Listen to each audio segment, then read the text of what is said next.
பாத்திரலாம். இந்த கதையோட ஆரம்பத்துல ஒரு வயசான பாட்டி வந்து ஒரு கிராமத்துல இருக்காங்க. அந்த பாட்டி வந்து படுத்த படுக்கையா உடம்பு முடியாம இருக்காங்க. சோ இந்த பாட்டியோட பேரன் வந்துட்டு பாத்தீங்கன்னா துபாயில வந்து வேலை பார்த்துட்டு இருக்காரு. ஒரு பாயிண்ட்ல இந்த பாட்டி வந்து இறந்து போக பேரனுக்கு போன் பண்ணி தகவல் வந்து சொல்றாங்க. சோ இந்த பாட்டியோட பேரன் வந்து துபாயில இருந்து இங்க வரதுக்கு எப்படியும் ஒரு 2-3 நாளாச்சும் ஆயிரும் அப்படிங்கறதுனால அந்த பாட்டியோட டெட் பாடி வந்துட்டு பாத்தீங்கன்னா ஒரு ஃப்ரீசர் பாக்ஸ்ல வைக்கலாம் அப்படிங்கிற மாதிரி ஒரு முடிவு வந்து பண்றாங்க. சோ இதுக்காக ஒரு ஃப்ரீசர் பாக்ஸும் கொண்டு வந்து வைக்கிறாங்க. இந்த ஃப்ரீசர் பாக்ஸை கொண்டு வரவர் தான் படத்துடைய ஹீரோ. ஆக்சுவலா நம்ம ஹீரோ பார்த்துட்டு இருக்கிற வேலையே வந்துட்டு பாத்தீங்கன்னா வேற ஒரு வேலை. சோ அவர் வந்து டுட்டோரியல் காலேஜ்ல வந்து மேக்ஸ் ப்ரொஃபஸரா இருக்காரு.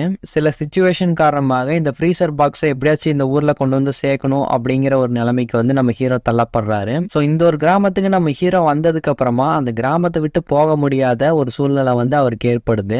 இதுக்கப்புறம் அந்த பாட்டியுடைய பேரன் வந்து துபாயில இருந்து வந்தாரா இல்லையா, அவர் வந்ததுக்கு அப்புறம் இந்த கதையில் நடந்த சுவாரஸ்யமான விஷயங்கள் வந்து என்னென்ன, நம்ம ஹீரோ வந்துட்டு எப்ப அந்த கிராமத்துல இருந்து கிளம்ப